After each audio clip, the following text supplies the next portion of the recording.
हम्म। मोदी जी को आज चुनाव में जब कुछ महीने रह गए हैं, तब भारत हम्म। रत्न देने की कपूरी साहब को याद क्यों आई? क्या गेम देखती हैं और क्या नीतीश का मन बदलते हुए देख रहे हैं आप भी?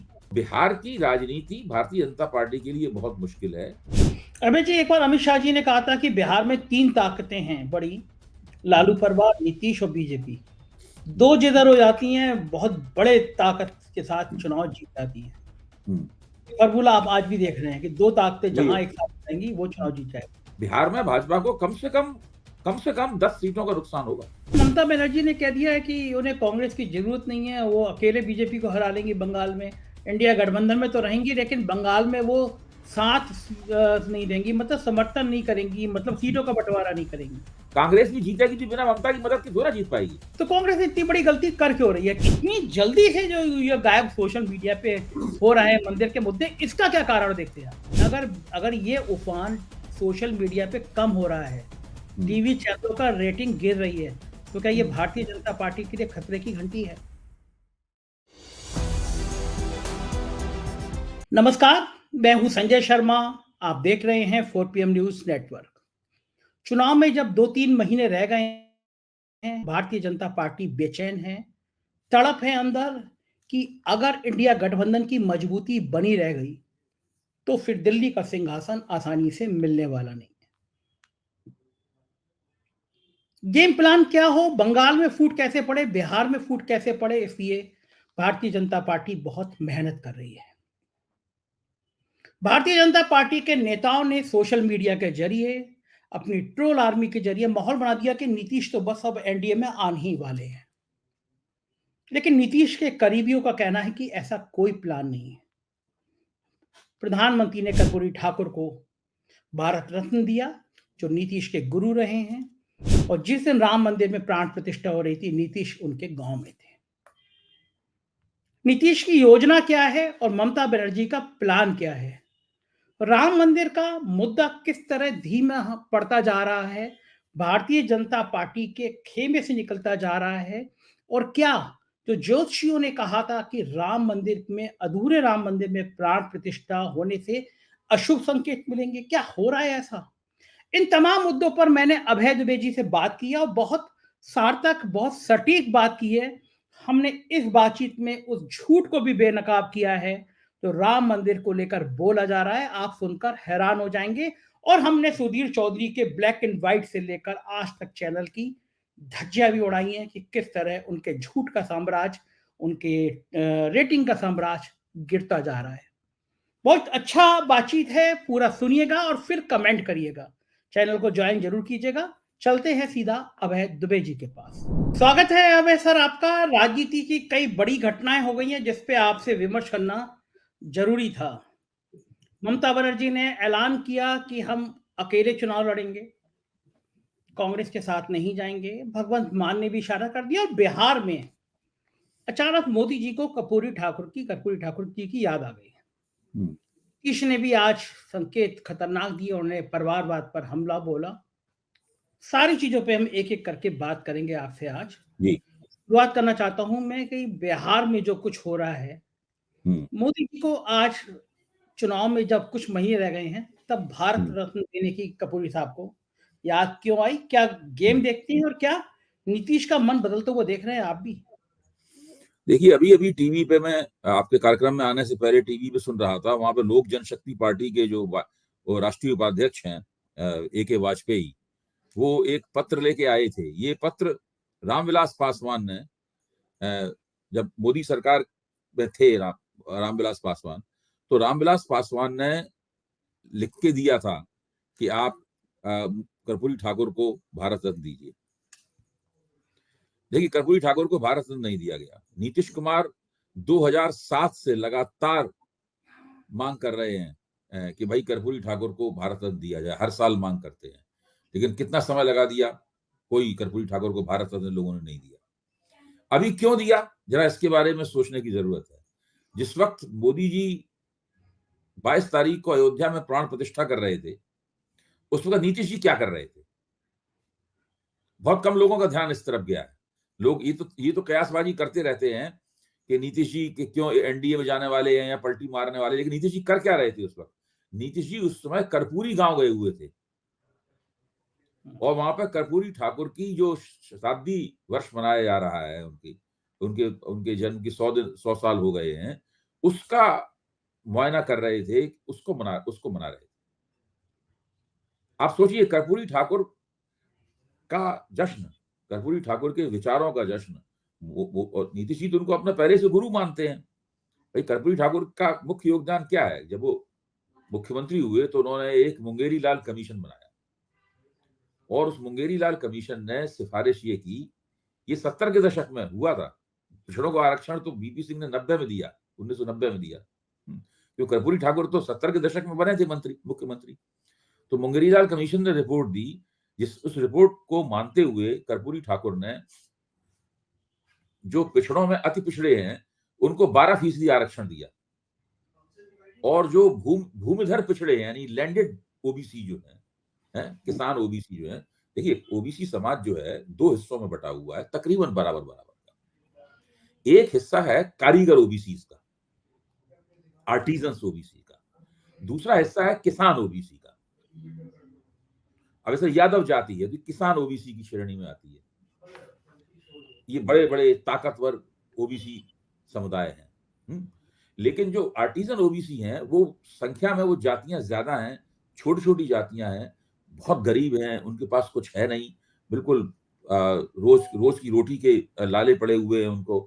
उन्हें कोई आरक्षण का लाभ भी ज्यादा नहीं मिला है, उन्हें नौकरियां भी नहीं मिली हैं, उन्हें राजनीति में टिकट भी नहीं मिला है। ये स्थिति है आर्टिजन ओबीसी की।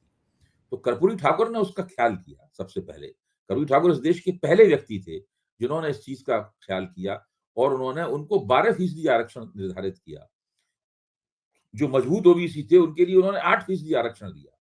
और कर्पूरी ठाकुर कितने दूरंदेश थे, उन्होंने उसी कर्पूरी फार्मूले में गरीब सवर्णों के लिए भी 3% आरक्षण था। यानी आज जो ईडब्ल्यूएस का कोटा है वो कर्पूरी ठाकुर ने उस वक्त 3% ईडब्ल्यूएस का कोटा रखा।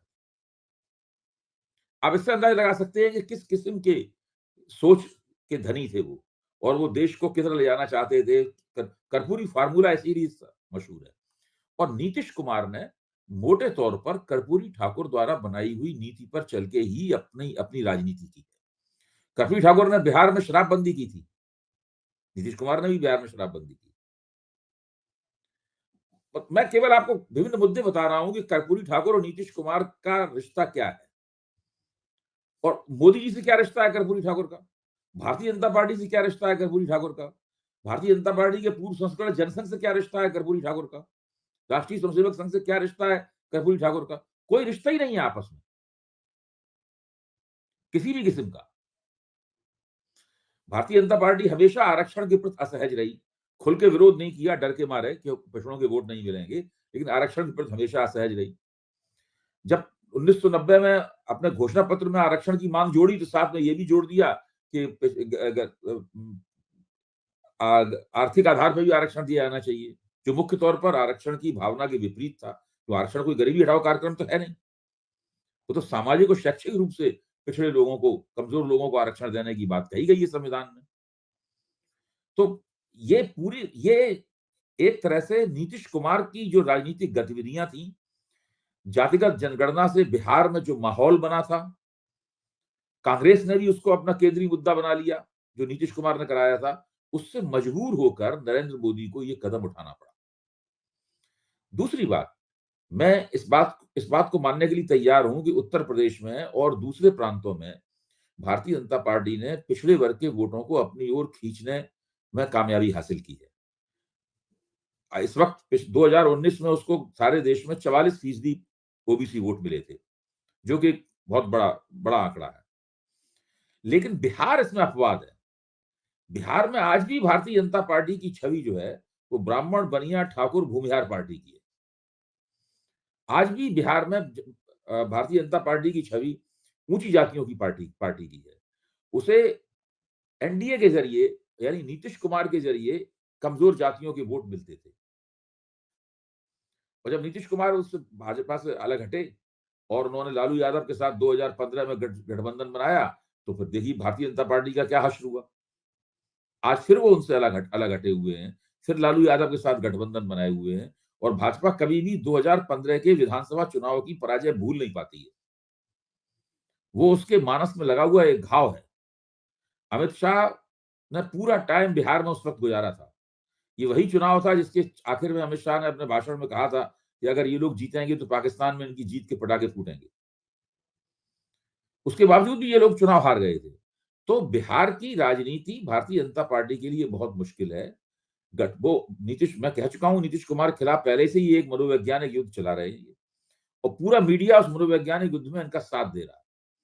मीडिया में बार आज नीतीश कुमार ने प्रधानमंत्री को धन्यवाद दिया कि भाई आपने कर्पूरी, इस बात का भी कयास लगाया जा रहा है कि नीतीश कुमार प्रधानमंत्री को थैंक यू बोल रहे हैं, इसका मतलब है कहीं ना कुछ खेल होने वाला है। और अब तो तारीख भी घोषित कर दी गई है कि फरवरी के पहले हफ्ते में ही पलटी मार जाएंगे नीतीश कुमार। सब मीडिया ने, सरकार ने, मोदी जी ने, भाजपा ने मिलकर पूरा गेम सेट कर दिया है कि ये नीतीश कुमार नाम की जो कड़ी है विपक्षी एकता की, अगर हम इसको तोड़ देंगे तो बिहार में तो हम इसको नेस्त नाबूद कर ही देंगे विपक्षी एकता को, राष्ट्रीय स्तर पर भी विपक्षी एकता की साख गिर जाएगी और वो बहुत ज्यादा कमजोर हो जाएगी। और ये सही बात है। अगर नीतीश कुमार आज एनडीए में चले जाते हैं और भाजपा के साथ खड़े हो जाते हैं तो आप समझ लीजिए कि देश में विपक्षी एकता का फिर कोई भविष्य नहीं है, वो तकरीबन खत्म हो जाएगी। लेकिन मेरा अपना आकलन ये है और मैं इस आकलन को दृढ़ता पूर्वक पूरी जिम्मेदारी के साथ कह रहा हूं कि नीतीश कुमार ऐसा नहीं करेंगे। उन्होंने अभी तक एक भी ऐसा संकेत नहीं दिया। देखिए, आखिरकार नीतीश कुमार ने जब पलटी मारना कहते हैं, पक्ष बदलना उन्होंने किया, कब पक्ष बदला उन्होंने? आप सोचिए, पहली बार तो उन्होंने पक्ष तब बदला जब सैद्धांतिक रूप से उन्होंने कहा कि नरेंद्र मोदी नाम के व्यक्ति के साथ मैं काम नहीं कर सकता। मैं अगर नरेंद्र मोदी को प्रधानमंत्री पद का उम्मीदवार बनाया जाएगा तो मैं उस गठजोड़ में नहीं रहूंगा। वो उस गठजोड़ से बाहर निकल आए और लोकसभा चुनाव में उन्होंने बहुत नुकसान भी उठाया। लालू यादव के साथ उन्होंने कोई गठजोड़ नहीं किया, अकेले रहे, हार गए चुनाव बुरी तरीके से लोकसभा का।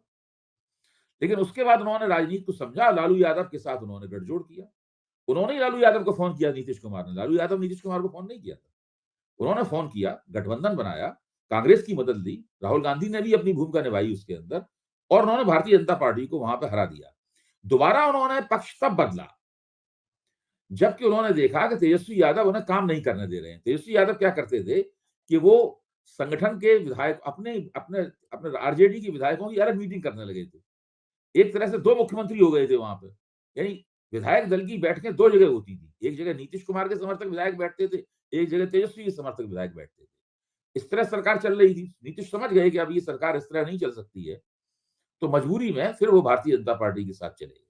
2019 का चुनाव उन्होंने जब लड़ा तो भारतीय जनता पार्टी के साथ थे और 40 में से 39 सीटें एनडीए ने जीती थी उस वक्त। एक सीट केवल नहीं जीती थी, बाकी सारी सीटें नीतीश ने और मोदी ने मिलकर जीत ली थी। तीसरी बार उन्होंने पक्ष तब बदला, केवल 3 ही बार उन्होंने पक्ष बदला है। तीसरी बार उन्होंने पक्ष तब बदला जबकि उन्हें यकीन हो गया कि भारतीय जनता पार्टी उन्हें मुख्यमंत्री पद से हटाना चाहती है और उसके लिए पूरी साजिश चल रही है। वो साजिश का उन्हें पता लग गया, तब तो उन्होंने तगड़ा झटका दिया। झटके से आज तक भाजपा उभरी नहीं।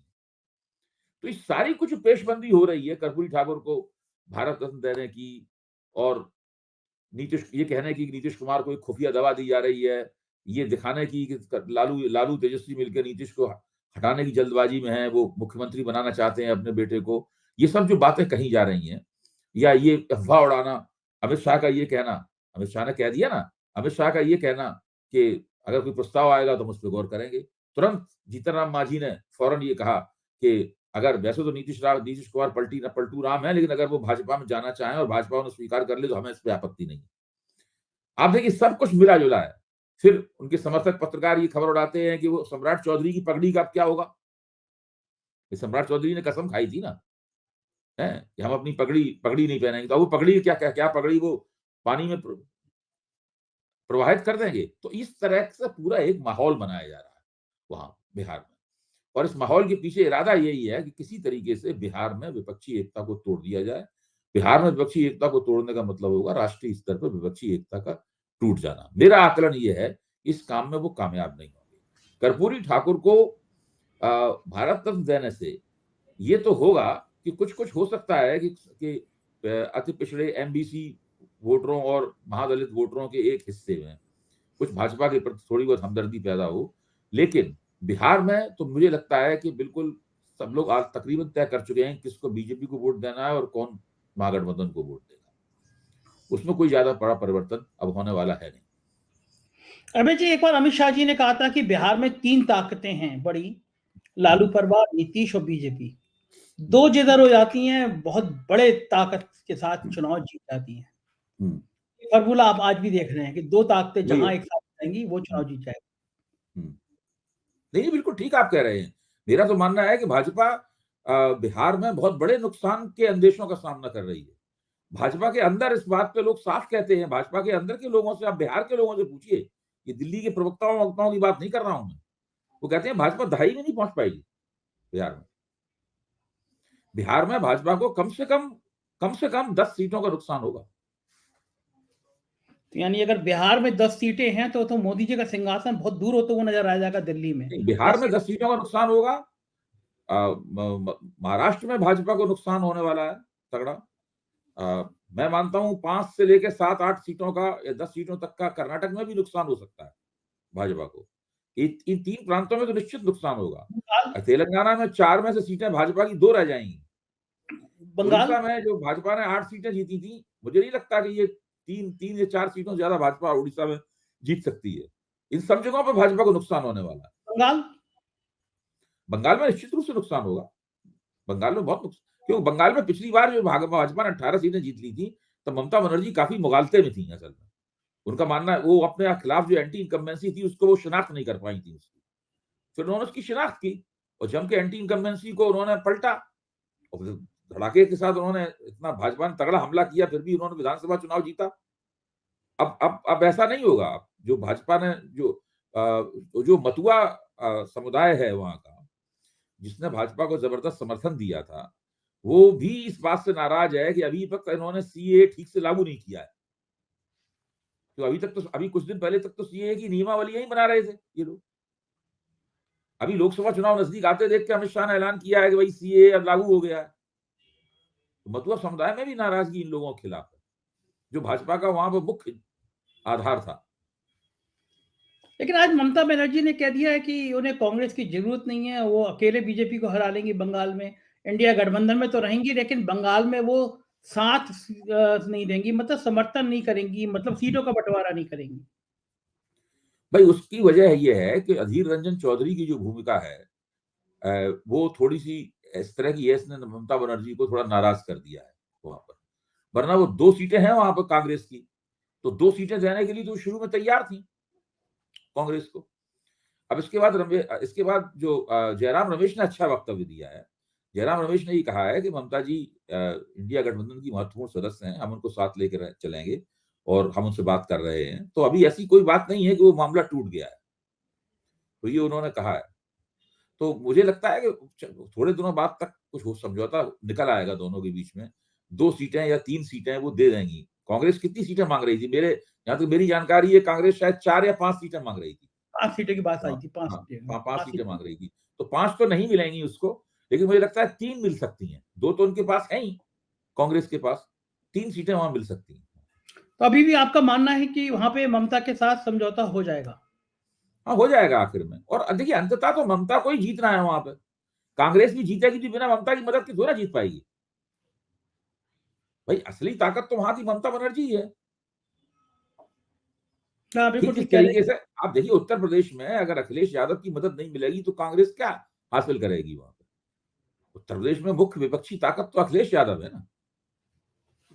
लेकिन उत्तर प्रदेश में भी अभी कांग्रेस तय नहीं कर पा रही है। एक दिन भारी हो रहा है, समाजवादी पार्टी के नेताओं में भी बेचैनी है, अखिलेश यादव भी नाराज हैं। कांग्रेस की समस्याएं हैं। देखिए अभी केसी त्यागी बता रहे थे कि इंडिया गठबंधन की जितनी भी जो कोऑर्डिनेशन की जिम्मेदारी है वो कांग्रेस के पास है। वही जब चाहती है तो मीटिंग बुलाती है, सारा काम वो कर रही है, कांग्रेस कर रही है। तो जब कांग्रेस ने मीटिंग नहीं बुलाई तो पूरे 2 महीने 100 दिन तक इंडिया गठबंधन की कोई मीटिंग ही नहीं हुई। 108 दिन तक मैंने गिना था, 108 दिन तक इंडिया गठबंधन की सारी गतिविधियां ठप रही, क्यों? कांग्रेस ने कोई सारा जिम्मेदारी तो कांग्रेस के पास में है। इसीलिए मैं हमेशा कहता हूं विपक्षी एकता की गेंद कांग्रेस के पाले में है। कांग्रेस जिस तरह उस गेम को खेलेगी, विपक्षी एकता की क्वालिटी भी वही होगी। कांग्रेस अच्छी तरह खेलेगी, विपक्षी एकता बेहतर होगी। कांग्रेस ठीक नहीं खेलेगी, विपक्षी एकता कमजोर होगी। तो कांग्रेस इतनी बड़ी गलती कर क्यों रही है? क्यों क्यों नहीं समझ रही है कि बहुत सेंसिटिव मामला है, 3-4 महीने बचे हैं चुनाव को, जितना न्याय मैं यात्रा भी में। असमंजस में हूं इस बात को लेकर। मुझे उम्मीद थी, देखिए शुरू में जिस तरह से शुरू किया था, इंडिया गठबंधन की गतिविधियां शुरू हुई थी, जिस तरह इंडिया नाम दिया, उसमें भी ममता बनर्जी की भूमिका थी इंडिया नाम देने में। राहुल गांधी, ममता बनर्जी ने आपस में विचार विमर्श करके ही इसको इंडिया नाम दिया था। तो उससे भाजपा बहुत ही विचलित हो गई थी, घबरा गए थे लोग। काफी दिनों बाद तो इंडिया के बदले घमंडिया शब्द सोच के ला पाए थे। शुरू में घमंडिया शब्द भी नहीं इनके दिमाग में आया था। तो कांग्रेस को जरा और फुर्ती, तत्परता से काम करना चाहिए, इसमें कोई शक की बात नहीं।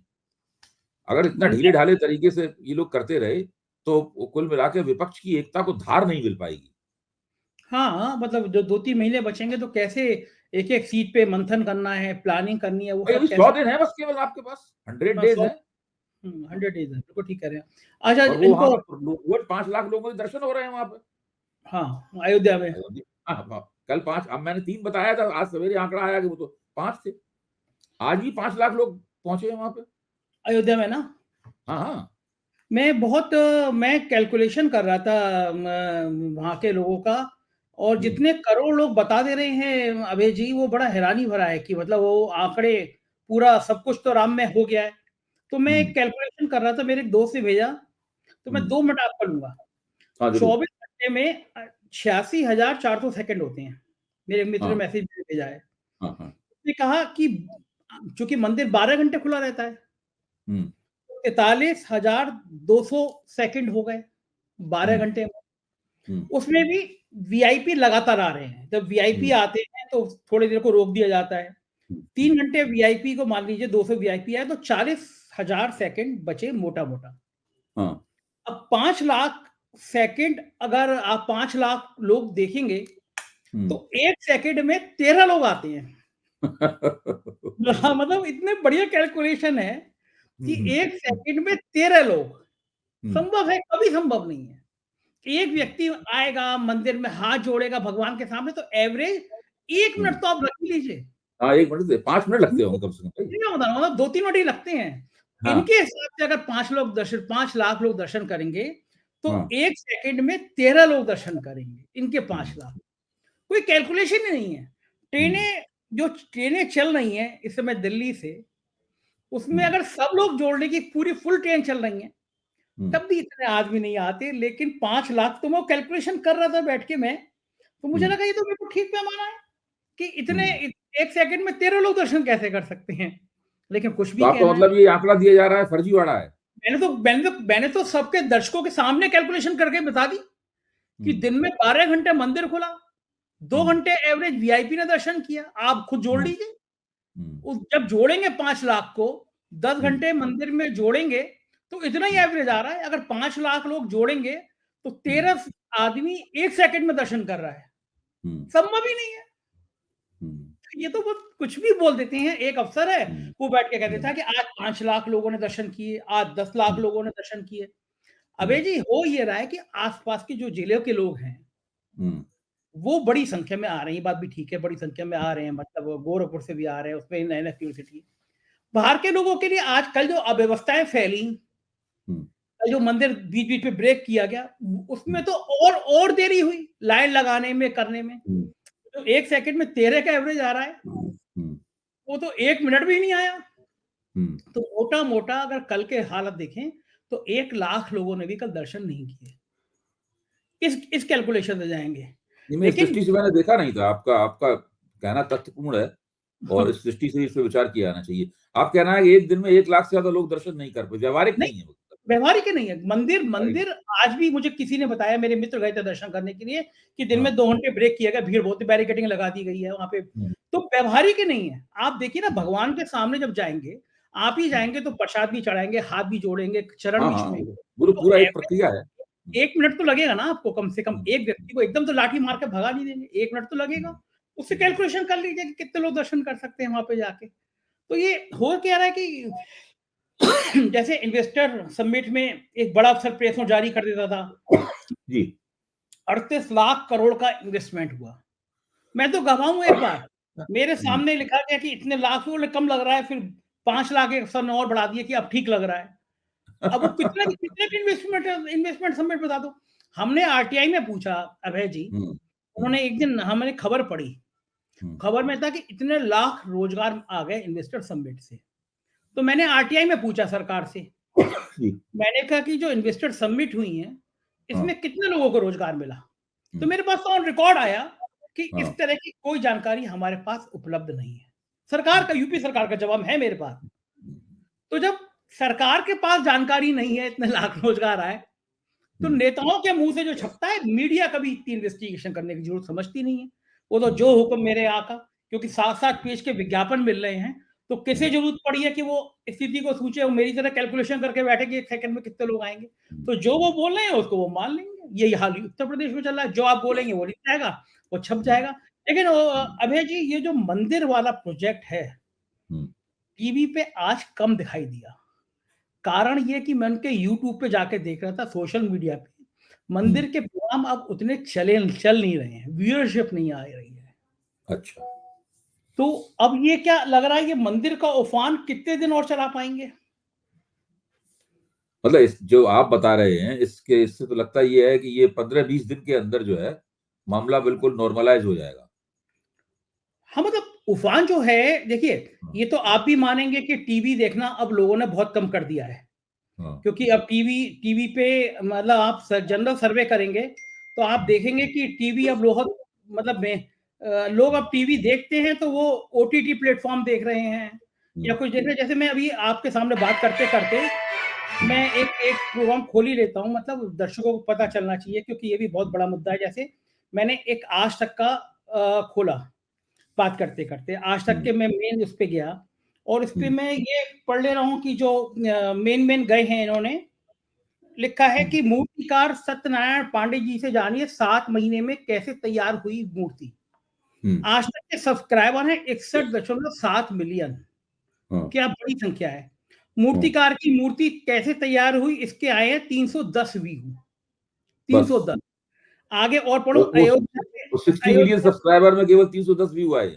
अयोध्या राम मंदिर रामलला की तीसरी मूर्ति बनाने वाले आधे घंटे पहले डाउनलोड वीडियो लोड हुआ है और व्यू आए 1000। मैं और आप जब बात करते हैं, हमारे आज सुबह का जो प्रोग्राम लगा है अभय जी, उसको 3.25 लाख लोग देख चुके हैं अब तक। और आज जबकि हमारे सब्सक्राइबर हैं अभी केवल 26-26.5 लाख, तब 3.25 लाख लोग देखे हैं। और मैं आगे पढ़ूं, आज तक के निर्माण से भड़के पाकिस्तानी, इन्होंने बहुत आग लगाने की कोशिश करी है, 15,000 केवल व्यू। और मैं सुबह का और दिन भर का देखूंगा मैं इनको, अयोध्या में सूर्यवंशी राम मंदिर में चमत्कार हो गया, 1400 व्यू। आप सोशल मीडिया पे आप खोलेंगे तो आपको लगेगा कितनी जल्दी लोग भड़क मतलब छोड़ रहे हैं कि ये जो जो इन्होंने मंदिर पे किए हैं वो इतने कम में हैं। 5 घंटे पहले लिखा कि रामलला के दर्शन के लिए भारी भीड़, देखिए तैयारी 5 घंटे पहले, और व्यू कितने आए हैं, 1300। आप 4 पे तो लाइव है, मैं तो दर्शकों से कह रहा हूं आप अपने मोबाइल पे खोल के देखिए, मेरी बात मत मानिए, मेरे सामने खुला हुआ है। 4 PM पे जो 5 घंटे पहले वीडियो गया है अभय जी, वो अब तक 1 लाख क्रॉस कर चुका है। और इनके 5 घंटे पहले गए हैं और व्यू आए हैं 1300। तो मेरे कहने का मतलब यह है कि जो उफान था, आप टीवी चैनलों पे दिन भर चलाते रहो। आप अभय जी, आप तो CNDS जैसी संस्था में इतने दिन बड़े काम करे हैं, आप खुद भी देख रहे होंगे कि लोग टीवी देखना बहुत बड़ी संख्या में कम कर रहे हैं, अब वो सोशल मीडिया पे भी आ रहे हैं। लेकिन मुझे हैरानी थी कि अभी 48 घंटे हुए हैं। दूसरी बात, आप तो मुझे पता है आप यकीन नहीं करते हैं ज्योतिष पे, लेकिन बहुत बड़ा तबका ऐसा जो ज्योतिष पे यकीन करता है। चारों शंकराचार्य ने कहा कि आधे अधूरे मंदिर में अगर इस तरह प्राण प्रतिष्ठा कराओगे तो अशुभ संकेत आएंगे। अब मैं ये नहीं कह रहा कि ये सही है गलत है, मैं तर्क में वितर्क में बिल्कुल नहीं जा रहा, लेकिन 2-3 घटनाएं हो गई। जिस दिन मंदिर में प्राण प्रतिष्ठा हुई उसी दिन रात को भयंकर भूकंप आया। वो तो ईश्वरी कृपा थी कि कोई जान मान की हानि नहीं हुई। हमें 7.2 रिएक्टर स्केल का चैनल आया, दिल्ली नोएडा सब जने हिल गए थे, कहा गए थे। कल दुनिया भर के बाजारों में बिकवाली नहीं थी। हमारे शेयर मार्केट एकदम धड़ाम हो गया।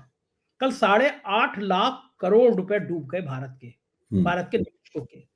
विदेशी निवेशक इतनी बड़ी संख्या में भारत से पूंजी निकाल रहे हैं कि बाजार में हड़कंप मच गया है।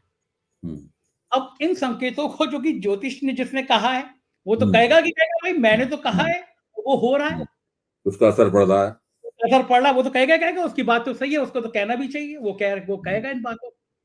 तो ये उसकी बात अलग है, लेकिन अबे कि इतना जल्दी सोशल मीडिया पे मंदिर गायब हो जाएगा, लोग देखना बंद कर देंगे, इसके चूंकि आप बहुत ज्यादा जुड़े रहे हैं, आप इस साइकोलॉजी कल आप अध्ययन करते रहे समाज का, आप अध्ययन करते रहे हैं राजनीति का, तो आपसे जानना चाहूंगा कि ये इतनी जल्दी से जो ये गायब सोशल मीडिया पे हो रहा है मंदिर के मुद्दे, इसका क्या कारण देखते हैं आप?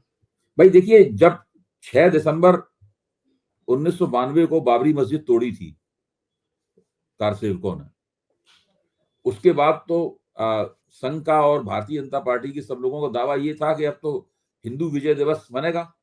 हिंदू विजय दिवस मन गया है। वो जो सीढ़ियां बनाई गई थी उनमें लिख दिया था हर जगह हिंदू विजय दिवस, हिंदू विजय दिवस, हिंदू विजय दिवस, सीढ़ियों में लिख दिया था अयोध्या में। और खुद कल्याण सिंह ने एक वक्तव्य में ये कहा था कि अगर हमारी 1990 में जीती गई एक सीट भी कम हो गई तो आप मानेंगे कि हमारा हिंदू विजय दिवस पराजित हो गया। और उसके बाद देखिए दिसंबर 92 में तोड़ी गई और कुछ महीने बाद 93 में चुनाव हुए विधानसभा के और भारतीय जनता पार्टी वहां पर सरकार नहीं बना पाई। अब मैं आपको एक छोटा संस्मरण सुनाता हूं। मैं उस वक्त जनसत्ता में शिफ्ट इंचार्ज था, चीफ सब एडिटर था। तो 1993 की विधानसभा के रिजल्ट आ रहे थे, तो जो इंडियन एक्सप्रेस बिल्डिंग में तहखाना था उसी में तीनों अखबारों की न्यूज डेस्क लगा करती थी। इंडियन एक्सप्रेस की, बीच में फाइनेंशियल एक्सप्रेस की और कोने में जनसत्ता की न्यूज डेस्क लगती थी। तो हेमंत शर्मा वहां से रिपोर्टिंग कर रहे थे, उसके की थी हेमंत शर्मा रिपोर्टिंग बाबरी मस्जिद टूटने की। फिर उसके बाद में नतीजे आने लगे। तो बनवारी जी जो हमारे रेजिडेंट एडिटर थे और हरशंकर व्यास जो कि वहां पे सीनियर असिस्टेंट एडिटर थे, वो बार बार तहखाने की बेसमेंट की सीढ़ियां उतर के आया करते थे और पूछते थे कि नतीजे कहां तक पहुंचे। मैंने बताया उनको कि भाई वो तो जो समाजवादी पार्टी, बहुजन समाज पार्टी का जो गठजोड़ है वो आगे निकल गया है और भारतीय जनता पार्टी जो है वो 165 पे अटकी हुई है। उसके बाद बढ़ते बढ़ते कितना 170 कुछ सीटें हो पाई थी भारतीय जनता पार्टी की, बस उसके आगे बढ़ी नहीं। और ये 165 पे वो लोग पहुंच गए। तो वो हमसे कह के गए कि नहीं चिंता मत कीजिए, अभी थोड़ी देर में हो जाए, बढ़ जाएगा। फिर 2 घंटे बाद लौट के आए, लेकिन सब वो मामला तब तक सेट हो गया था, पूरा रिजल्ट सेट हो चुका था। उन दिनों तो मतपत्र से ही होता था चुनाव ना, ईवीएम वगैरह नहीं आए थे। तो दिन भर लग जाता था एक चुनाव के नतीजा आने में, विधानसभा का। लोकसभा में तो कई दिन लगते थे उसमें। तो वो हिंदू विजय दिवस उनका जो उन्होंने जोश में मनाया, लेकिन उसका चुनावी नतीजा ये निकला। ये इन्होंने ठीक है, मंदिर उन्होंने बना दिया है, प्राण प्रतिष्ठा कर दी है उन्होंने। अब जैसा आप जो बता रहे हैं कि उसका यूफोरिया जो है ना, जो उसका जोश और कोलाहल है, वो धीरे धीरे करके कम हो रहा है। उसको ये इस प्रकार के आंकड़े देखे कि आज 5 लाख लोगों ने देखा, आज इतने लाख लोगों ने देखा, उसको कुछ टेम्पो बनाए रखने की कोशिश करेंगे। फिर आपने तो भी आंकड़े देके बताया कि भाई 13 लोग 1 सेकंड में कैसे दर्शन कर सकते हैं। सही बात है। हाँ, सही बात है। अब आप जो कह रहे हैं तो मुझे भी लग रहा है कि भाई समय तो उतना ही है ना, समय उतनी है। 12 घंटे खुला है मंदिर, वो तो रिकॉर्ड में है कितने घंटे का मंदिर खुला है। तो ये भी सही है कि उसमें व्यवस्था करने में, जब व्यवस्था की जाती है, अगर वहां पर भगदड़ मचने से रोकना है, लोगों को जान माल की नुकसान होने से रोकना है, तो फिर व्यवस्था की जाएगी, रेगुलेट किया जाएगा लोगों को, तो उसके हिसाब से फिर और देर लगेगी। हाँ, और अगले पहले दिन तो मुख्यमंत्री खुद गुस्से में पहुंच गए थे जब भगदड़ ऐसी स्थिति आ गई थी, मंदिर को बंद करने की खबरें आ गई थी, लोगों को रोक दिया गया था। तो और देर लगी होगी एक एक व्यक्ति को, क्योंकि प्रमुख सचिव गृह खुद खड़े होकर, डीजी स्पेशल खड़े होकर करा, और देर लगी होगी, तो संख्या और कम हो जाएगी। तो ये अगर ये उफान सोशल मीडिया पे कम हो रहा है, टीवी चैनलों का रेटिंग गिर रही है, तो क्या ये भारतीय जनता पार्टी के लिए खतरे की घंटी है? निश्चित रूप से। और दूसरा देखिए, ये भारतीय जनता पार्टी का जो 11 राज्यों का कैचमेंट एरिया था, उसमें से 3 राज्य तो ऐसे हैं जो उस कैचमेंट एरिया में नहीं रहे। कर्नाटक, कर्नाटक की हुँ, परिस्थिति बिल्कुल बदल गई है। हुँ, बिहार, इसके बारे में अभी हम लोगों ने चर्चा की इस कार्यक्रम में, और महाराष्ट्र, जहाँ भारतीय जनता पार्टी कई तरह के अंदेशों की शिकार है, हालाँकि 2 पार्टियों को उसने तोड़ भी दिया, शिवसेना को भी तोड़ दिया और उसको भी तोड़ दिया। तो वो अब उस तरह से वो कैचमेंट एरिया में वो यूपी और गुजरात जैसी स्थिति नहीं है वहाँ, हुँ, कि वहाँ पे 100% चुनाव जीत जाएँगे वहाँ पे। तो हुँ। ये स्थितियाँ भारतीय जनता पार्टी की हैं। अब देखिए ये लोग अब कौन-कौन से और दाँव खेलते हैं। सही बात है। अब आने वाले कुछ दिन और हाँ बड़े जी, रोचक होंगे, नए होंगे। बहुत रोचक, तो बहुत रोचक। बहुत-बहुत शुक्रिया अभय जी, आज जी, इतनी सारी बातें की हम लोगों ने। ये आपने भी बड़ा दिलचस्प विश्लेषण बताया। जी। हाँ, थैंक यू अभय जी, शुक्रिया। तो ये थे अभय दुबे जी। हम बातचीत कर रहे थे राजनीति के इन पहलुओं को, और हमने आपको बताया कि किस तरह जो भारतीय जनता पार्टी का आइडियल था कि राम मंदिर के सहारे चुनाव जीत जाएँगे, उसकी हकीकत क्या है, कितना झूठ परोसा जा रहा है राम मंदिर के नाम पर। मैं आपकी राय का इंतज़ार करूँगा, अपनी राय से ज़रूर अवगत कराइएगा। बहुत-बहुत शुक्रिया। Thank you.